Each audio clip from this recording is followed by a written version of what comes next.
Voilà, donc bonjour à tous. Je ne sais pas si vous voyez mon écran, parce que moi je l'ai un peu perdu du coup. C'est très bien, très bien. Parfait. Bon, bah écoutez, merci aussi pour l'invitation. Moi, je vais donc vous parler du marché des matières premières agricoles qui sont destinées à l'alimentation animale, avec une approche forcément transfilière parce qu'il n'y a pas une matière première qui est particulièrement dévolue à un type d'animal. Et je vais vous parler surtout du marché international parce que le Covid n'a pas de frontières et les marchés de matières premières agricoles non plus. Et je referai un petit focus juste à la fin sur le marché français, mais globalement, voilà, ces marchés sont des marchés mondiaux et donc c'est à cette échelle-là en fait que je vais vous les présenter. Donc, ici, en fait, je vous ai mis l'évolution des indices des prix de la FAO et j'ai fait un petit parallèle avec ce qui s'est passé sur la dernière crise économique de 2008-2009 pour vous montrer en fait qu'on est dans une crise économique sans doute beaucoup plus violente qu'en 2008, même si on n'en a pas encore ressenti tous les effets, mais on s'aperçoit qu'on a quand même une volatilité des prix agricoles qui est nettement plus faible que ce qu'on a pu connaître les années précédentes et même en 2013 et 2014, par exemple, pour les produits laitiers. Donc, si je zoome un petit peu donc, à droite, j'ai ici l'arrivée du Covid en Chine en novembre 2020. Et donc, j'ai une évolution des prix. Alors, en rouge, vous avez l'évolution des prix de la viande, l'indice de la viande. Et vous voyez, en fait, qu'on arrivait d'une période où il y avait énormément monté parce qu'on était on était en train d'essayer de combler un déficit mondial lié à la fièvre porcine africaine. Et donc, ça avait fait quand même grimper le prix des viandes sur le marché mondial. Et puis, en fait, le Covid arrive et effectivement, on voit donc une décrue de cet indice des prix qui revient finalement à un niveau, on va dire, anté-fièvre porcine africaine. Sur le marché des produits laitiers, on a quelque chose de nettement plus résilient, même si on a effectivement une chute liées au confinement notamment, mais on est revenu à des niveaux à peu près identiques à ce qui s'était passé avant le Covid. Et puis, sur le marché des grains, donc des céréales, vous voyez qu'en fait, finalement, on a eu une relative stabilité des prix, très peu de volatilité finalement, jusqu'en mois d'août 2020, où là, on entre effectivement sur une grosse progression du marché, non seulement d'ailleurs du maïs, mais on l'a aussi en soja, et qui n'a absolument rien à voir en fait avec le Covid, mais qui va quand même nous impacter parce que ça va finir par créer un ciseau de prix énorme qu'on n'avait plus en fait entre le prix des produits animaux et le coût en fait des matières premières, donc le coût alimentaire. Alors, il y a aussi une autre matière première très importante à suivre, c'est l'huile végétale, même si on en utilise finalement relativement peu en alimentation animale, mais elle a ça demande en alimentation humaine un impact fort ou en biocarburant un impact fort sur le prix des graines oléagineuses. Et donc en vert, vous avez donc l'évolution du prix de ces huiles végétales avec une volatilité nettement plus forte. Alors là, on voit effectivement que suite au confinement, on a une chute énorme du prix du pétrole et on a les huiles via les biocarburants qui chutent en conséquence, et puis une remontée assez nette, rapide et continue, toujours, qui est liée à une demande très, très porteuse, et alors pas simplement en biocarburant parce que ça redémarre un peu partout, mais aussi beaucoup au niveau alimentaire, et on a aussi pas mal de goulot d'étranglement en termes de logistique.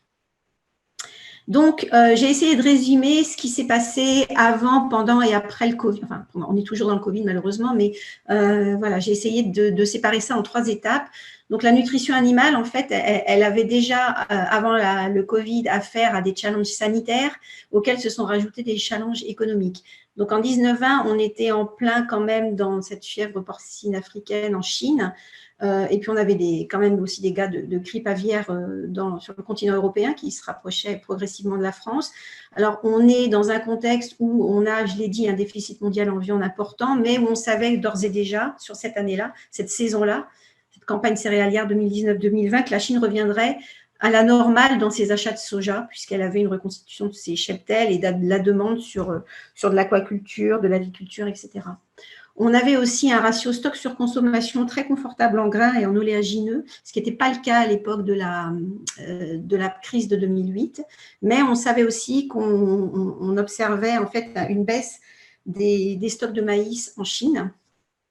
On avait, et c'est très important de le préciser ici, une crise économique en Argentine qui dure toujours et qui est finalement, malheureusement, on va dire quelque chose d'ancré, malheureusement, dans ce pays depuis de nombreuses années, quel que soit le gouvernement au pouvoir. On était aussi en plein deal sino-américain, donc suite au conflit commercial avec la Chine qui a taxé les graines de soja en 2018 et puis qui a été pomper tout ce dont elle avait besoin au Brésil pour éviter de se satisfaire aux États-Unis. Mais on était déjà sur des épuisements en fait, de stocks brésiliens de soja. Et on savait bien qu'à un moment donné, il faudrait passer sur autre chose. Et puis enfin, on avait les élections américaines dans le viseur. Et c'est important de le dire, on le verra par rapport au prix, parce qu'il y a une pluie de subventions pour s'attirer des votes. Et en gros, en fait, aujourd'hui, quand on fait le compte, en 2020, les agriculteurs américains ont reçu environ 5 fois plus d'aides que dans les années précédentes. Ce qui fait qu'aujourd'hui, ils ont un revenu en hausse plutôt confortable, alors qu'ils ont eu des prix sur les marchés qui étaient inférieurs à leur coût de production. Arrive le Covid. Alors, la première des choses, c'est que le Covid, ça recentre les achats sur des denrées alimentaires de base. Ce sont des achats de précaution parce que beaucoup ne veulent pas vivre les émeutes de la faim qu'on a pu connaître auparavant. Et donc, on se recentre sur du riz, du blé, des huiles, beaucoup plus que sur des produits animaux. Et puis, sur les produits animaux, on a la baisse de la consommation liée à la restauration hors domicile, comme on l'a bien vu ce matin. On a aussi une chute des prix du pétrole suite au confinement qui vont impacter donc non seulement les huiles végétales comme on l'a vu, mais aussi toute la partie biocarburant sur le maïs aux États-Unis, dont je vous rappelle que 35% environ de la production américaine est destinée à faire de l'éthanol. Et puis enfin, on a des problèmes logistiques dont je trouve qu'on n'a pas beaucoup parlé, notamment des problèmes logistiques sur le riz en Inde qui ont été très importants. C'est pas qu'on manque de riz, c'est qu'on a vraiment des problèmes pour l'exporter par manque de main-d'œuvre, de confinement. Et on a eu la même chose sur la production d'huile exotique, l'huile de palme et l'huile de palmiste avec de la main-d'œuvre qui n'était pas dans les palmeraies au moment où on avait besoin d'eux, d'elle. Donc, ça a créé des à-coups. Et puis, on se retrouve aujourd'hui dans un contexte où il y a beaucoup d'autres choses qui passent en première ligne et qui, quelque part, éclipsent l'effet Covid, si tant est qu'il y en a eu en partie, et qui sont beaucoup plus violents. Alors, il y a la météo, mais ça, c'est assez traditionnel sur le marché agricole, avec le phénomène de la Niña qui est là, qu'on suivait et qui, effectivement, a entraîné à la baisse certaines estimations de production agricole, qui dans la réalité, vu les stocks qu'on avait, n'ont pas tant d'impact que ça, mais bon, qui restent à surveiller. On savait aussi qu'on rentrait dans une nouvelle ère puisqu'il y a eu un nouveau plan quinquennal qui a été défini pour 2021-2026 en Chine avec un recentrage justement aussi sur le stockage de tout ce qui est commodité. Donc, ça peut être le pétrole, le charbon et aussi les commodités agricoles. Et puis surtout, et alors ça faisait 3 ans qu'on le suivait et on se disait quand est-ce que ça allait arriver. C'est sans doute la levée du voile sur les stocks chinois de maïs. On a réinjecté, enfin le gouvernement chinois a réinjecté en 2017 100 millions de tonnes de stocks dans les bilans, sans que ça ne fasse moufter le bilan USDA et même qui a été mis donc, à niveau juste à ce moment-là. Et puis un an plus tard, le Conseil international des grains qui l'a réinjecté dans ses bilans. Il y a eu, moi j'ai été très étonnée de voir qu'il n'y avait absolument aucun effet sur le marché puisque le maïs chinois ne circule pas sur le marché, donc ça n'a pas eu d'impact directement sur les prix. Mais bon, moi j'ai toujours gardé la comptabilité avant réajustement et par rapport à cette comptabilité, on se doutait bien qu'en 2021, il risquait d'y avoir un gros problème quand même si effectivement on nous avait menti sur ces stocks. C'est ce qui a l'air d'arriver avec un retour du coût de la Chine de façon très, très importante sur le marché du maïs et pour sans doute assez longtemps.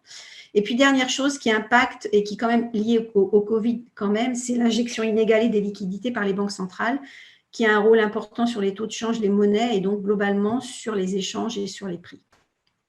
Donc, pour revenir 2 secondes sur les ratios stock sur consommation, qui sont sans doute le seul indice intéressant à suivre, plus que les stocks en soi.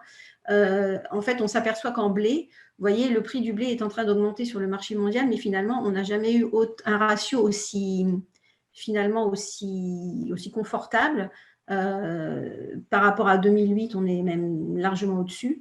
Et quand on regarde avec et sans la Chine, voilà, on est sur des niveaux qui sont relativement stables, en tout cas hors Chine, mais bon, qui sont plutôt confortable. Par contre, effectivement, sur le maïs, on voit qu'on a une réduction du ratio qui est liée en fait essentiellement à la chute assez vertigineuse des stocks de maïs en Chine, puisque hors Chine, on est sur des niveaux effectivement qui rebaissent fortement, mais parce que la Chine arrive sur le marché. Et donc ça, effectivement, ça crée, notamment sur le maïs, une tension relativement forte. Et donc, pour moi, ce qu'on observe aujourd'hui, la hausse des prix telle qu'on l'observe aujourd'hui sur le marché des céréales, c'est surtout le maïs, en fait, qui est le driver, plus que le blé, me semble-t-il. Alors, on voit ici, en fait, que quand le Covid est arrivé, on a une chute des prix du maïs liée, donc, notamment au fait qu'on ne faisait plus, on faisait beaucoup moins d'éthanol. Et on est arrivé sur des niveaux très, très bas, au niveau historique, mais ça a été compensé par les aides au niveau des États-Unis. Et puis, on repart fortement à la hausse. Et cette hausse est liée exactement à ce que vous voyez à droite.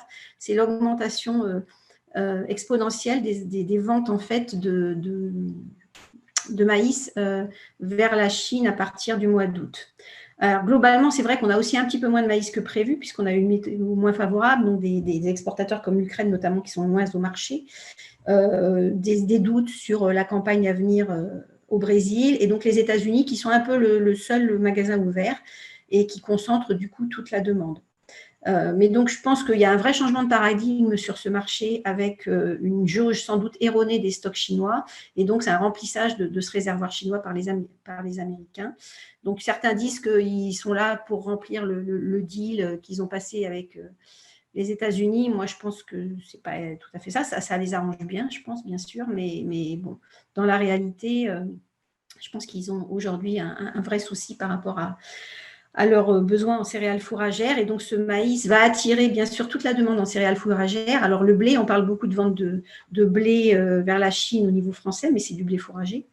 De l'orge, du sorgho et même du riz, puisque le riz coûte plus cher en Chine cette année, enfin depuis quelques mois, que le maïs, qui est quand même une grande première et qui risque d'attirer du riz d'ailleurs dans l'alimentation animale en Chine. Et donc, du coup, si on regarde la même chose sur le blé, on s'aperçoit qu'on est déjà quand même sur une tendance haussière du blé depuis 4 saisons. On a une dynamique du prix qui est multifactorielle. Bien sûr, il y a cette demande en hausse sur le blé, la farine, le riz. Alors, à la fois des achats de précaution dans les pays importateurs et puis dans les pays traditionnellement exportateurs ou consommateurs aussi, il y a des achats du gouvernement. Donc là, par exemple, il y a l'Inde qui vient de racheter des volumes importants de riz pour effectivement les garder et être sûr que ça ne sera pas exporté. Des taxes qui sont mises en place, qui ont plus ou moins d'impact aussi sur les prix, pour éviter l'inflation alimentaire à l'intérieur des pays exportateurs, comme on est en train de le voir en Russie. Et on parle beaucoup on n'arrête pas de nous dire, il y a beaucoup de gens qui passent aux achats, le Pakistan qui est là, l'Iran, etc. Mais globalement, quand vous regardez à droite, on s'attend à une augmentation de la demande qui est entre 5 et 7 millions de tonnes, ce qui n'est pas énorme sur 2020-2021. Alors, il y a des très gros écarts selon les sources. Mais vous voyez qu'on a connu en fait des années où on avait des évolutions beaucoup plus importantes d'une année sur l'autre. Voilà. Et puis là, je vous ai quand même mis l'évolution du prix du riz. Riz qui coûte plus cher que le blé sur le marché à terme de Chicago désormais.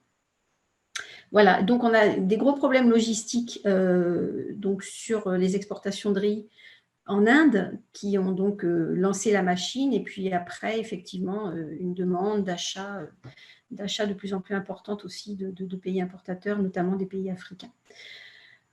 Et puis, donc, à cette demande en food est venue se greffer depuis le mois d'août une demande en feed et qui alimente, puisque le maïs est en train de flamber, d'augmenter, une demande aussi accrue sur ce blé fourragé. Sur la partie oléagineux, pareil, on était sur des ratios stock sur consommation qui étaient très confortables. Ici, vous avez celui du soja et puis ici des 10 oléagineux au niveau mondial. Alors, sur un stock effectivement très, très élevé, un ratio très élevé parce que cette année-là, vous le voyez ici, la Chine, effectivement, pour raison sanitaire en fait sur le cheptel porcin en fait avait baissé de 11 millions de tonnes ses achats sur le marché international. Mais vous le voyez en fait dès 19-20 on était sur une dynamique où on récupérait à peu près l'ensemble, enfin même plus que ce qu'on avait acheté l'année précédente. Donc ça a été un épisode finalement très ponctuel et on se retrouve avec des achats chinois qui pourraient atteindre les 100 millions de tonnes, peut-être un petit peu plus cette année, mais on n'est pas non plus sur des choses excessives et on a de toute façon sur le papier en tout cas de quoi répondre à cette demande. demande. Alors, ce qu'il faut voir au niveau de la Chine, c'est qu'on a aussi autre chose qui peut aussi réaugmenter un peu plus que prévu les achats de soja, c'est que depuis les problèmes sanitaires en Chine, il y a 40 millions de tonnes de déchets alimentaires qui ne vont plus en fait dans la filière alimentation animale, puisqu'ils ont été interdits pour des raisons sanitaires. Donc tout ça, effectivement, est en train de créer une réallocation des différentes matières premières qui vont être utilisées sur un cheptel porcin qui, en plus, se structure avec une intensification de la production et beaucoup plus d'aliments du commerce qu'auparavant.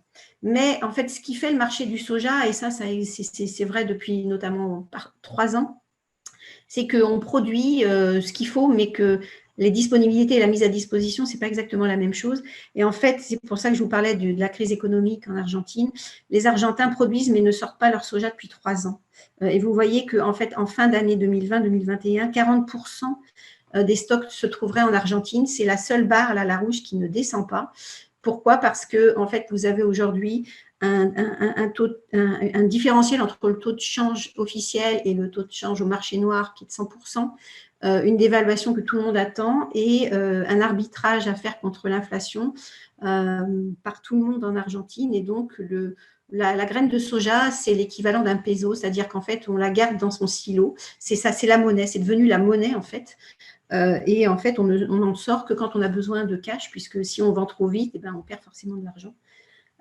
Et donc, ça bloque complètement le marché. Et donc, en fait, vous n'avez pas 3 magasins ouverts, vous n'en avez que 2, et vous n'en avez même plus qu'un aujourd'hui, puisque le Brésil a complètement épuisé ses stocks qu'il a vendus donc, à la Chine. Donc ici, vous avez l'évolution des prix du soja, et si vous regardez l'évolution de la graine de soja, vous voyez que le Covid n'a eu aucun impact.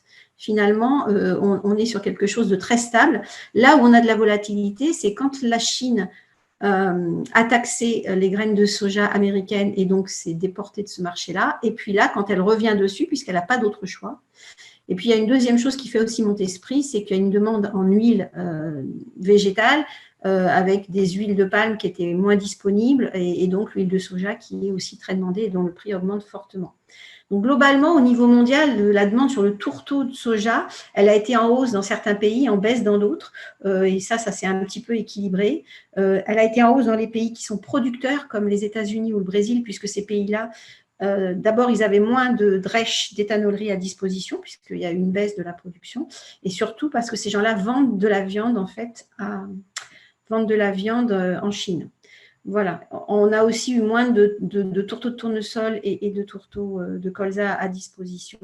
Et puis, chez certains importateurs, à l'inverse, par exemple en Afrique, beaucoup d'éleveurs n'avaient pas d'argent pour acheter du tourteau de soja. Dans certains pays comme la Thaïlande ou le Vietnam, on a une baisse de la demande, enfin de la production de crevettes notamment, et donc qui est très liée quand même au soja. Hein. Et donc, on a eu aussi une baisse et chez certains pays aussi qui se refermaient complètement, comme l'Iran, qui est un acteur qui devient important sur le marché du tourteau de soja et dont les achats ont complètement sont tombés. Voilà, donc voilà ce qui s'est passé sur le marché des oléagineux. Ici, j'ai essayé de résumer un petit peu l'historique des événements en fait, sur ce marché-là, en vous montrant que le Covid ne fait pas tout. Alors, j'ai mis en rouge ce qui me semble plus relever du Covid que le reste. Et la dernière chose dont je ne vous ai pas parlé, enfin que j'ai évoqué tout à l'heure, c'est même si on était déjà sur des banques centrales, que ce soit aux États-Unis ou en Europe, qui déversaient déjà des tombereaux de liquidités, là on est passé à une dimension surréaliste. On est sur des niveaux de dette en pourcentage du PIB qui sont... Je ne sais pas, enfin, je pense qu'il n'y a pas un économiste qui imaginait qu'on en arriverait là. Et tout ça, ça a eu un impact assez fort dans le sens où la Fed, la Banque centrale américaine, a tiré plus vite que l'Europe. Et du coup, en fait, ça a fait baisser le dollar contre beaucoup en fait, de monnaies. Et le taux de change, ça fait effectivement beaucoup de choses. Et ici, je vous montre simplement qu'on n'a jamais, depuis que la planche à billets américaine existe, on n'a jamais autant imprimé de dollars, puisque 21% de tous les billets imprimés l'ont été en 2020. Donc, on a des gros budgets de soutien et quand on regarde ceux de Joe Biden, si tant est qu'il soit vraiment élu, parce qu'il y a encore beaucoup de choses qui peuvent encore se passer d'ici la fin de la semaine, on est quand même sur un contexte de 2000 milliards de dollars d'aide gouvernementale. La BCE qui revient à la charge, donc des taux de change qui vont quand même évoluer. Et puis une chose importante qu'on ne dit pas assez, c'est que le rouble, en première partie de campagne, c'est une des seules devises qui n'a pas baissé qui n'a pas monté contre le dollar, alors que l'euro montait. Et si bien que, en fait, parce que très lié au pétrole, et que le pétrole était à la cave. Et au final, le rouble était relativement bas par rapport au dollar, et c'est ce qui a permis notamment à la Russie d'énormément exporter sur sa première partie de campagne. Enfin, énormément. Elle n'est qu'à la moitié de ce qu'elle est censée exporter, donc il n'y a pas non plus péril dans la demeure, mais ça lui a apporté pas mal de compétitivité et ça lui permet aussi de faire monter les prix sans impacter sa compétitivité. Il y a le peso argentin donc, qui bloque aujourd'hui les ventes de soja en Argentine. Il y a le yuan que le gouvernement a laissé monter, ce qui lui permet de relativiser la douloureuse des importations. Voilà, ça permet effectivement de minimiser un petit peu le poids financier des importations de grains. Et puis enfin, des taux d'intérêt qui vont rester sans doute à des niveaux bas pour très longtemps parce que si on les remontait, ça ferait exploser tout le système. Et donc, on n'a pas de rémunération du marché obligataire qui, je vous le rappelle, est le plus gros des marchés financiers.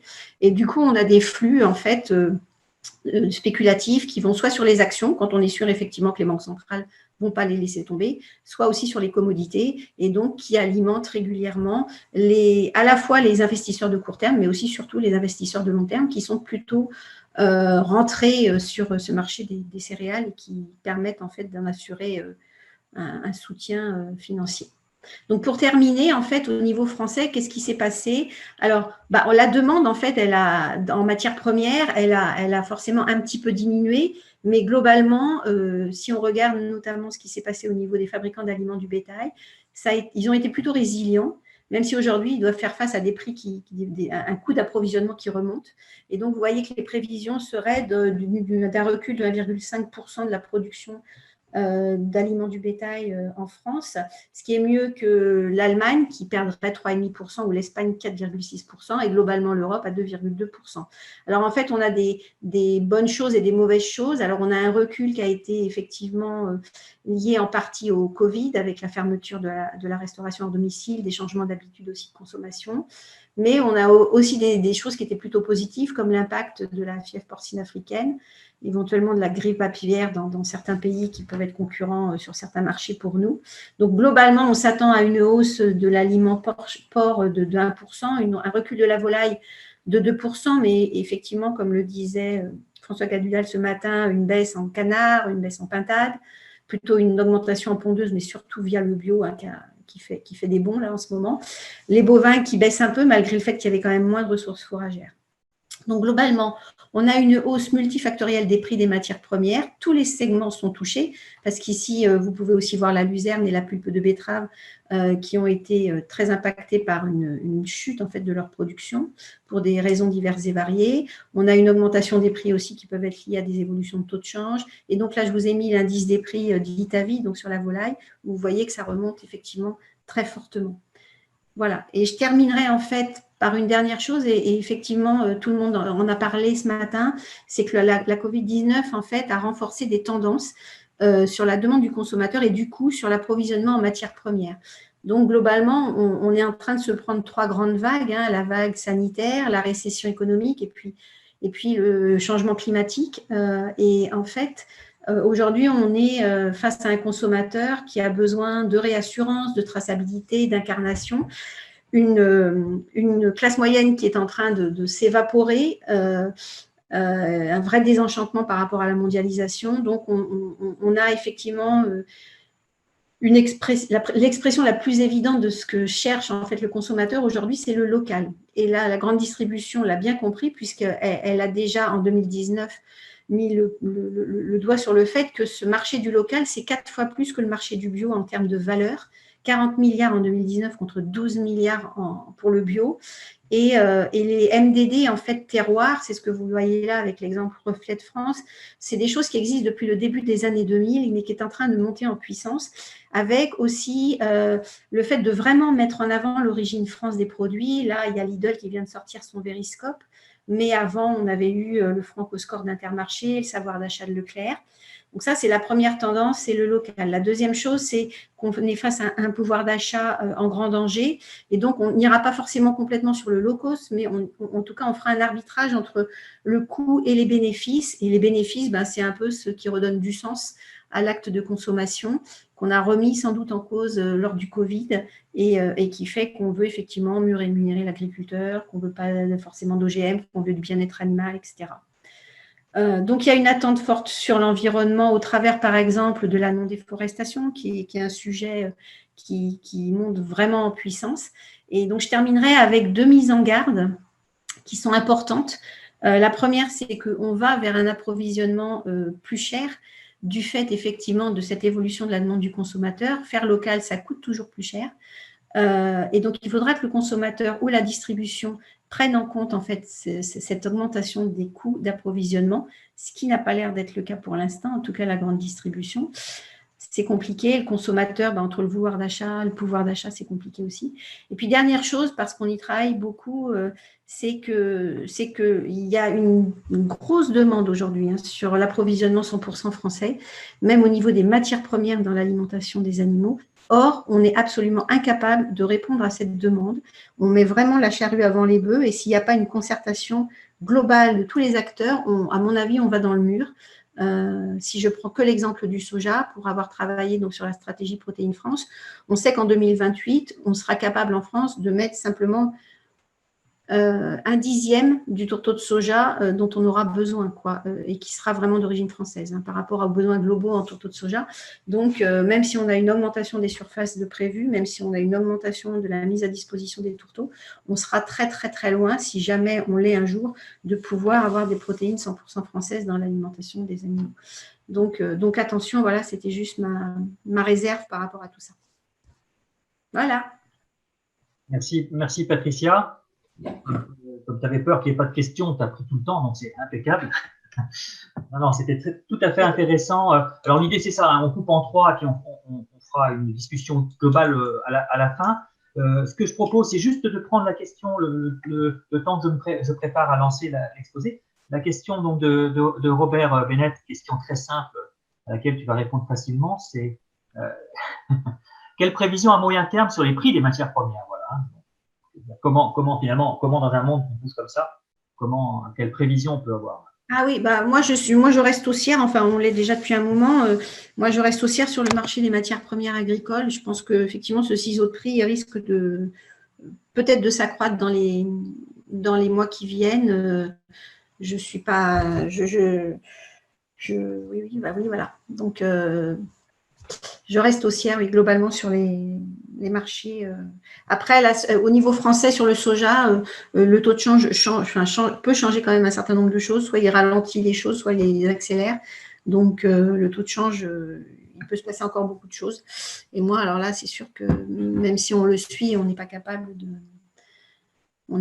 d'avoir suffisamment d'éléments parce que je pense que personne n'en a d'ailleurs, pour vous dire où sera le… Alors nous, en fait, on fait des fourchettes. Nous, dans nos prévisions, en fait, on teste toujours des scénarios dans des fourchettes de taux de change et c'est ce qui nous permet d'encadrer plus ou moins l'évolution des prix moyens sur une campagne par rapport à une autre. Voilà. Merci.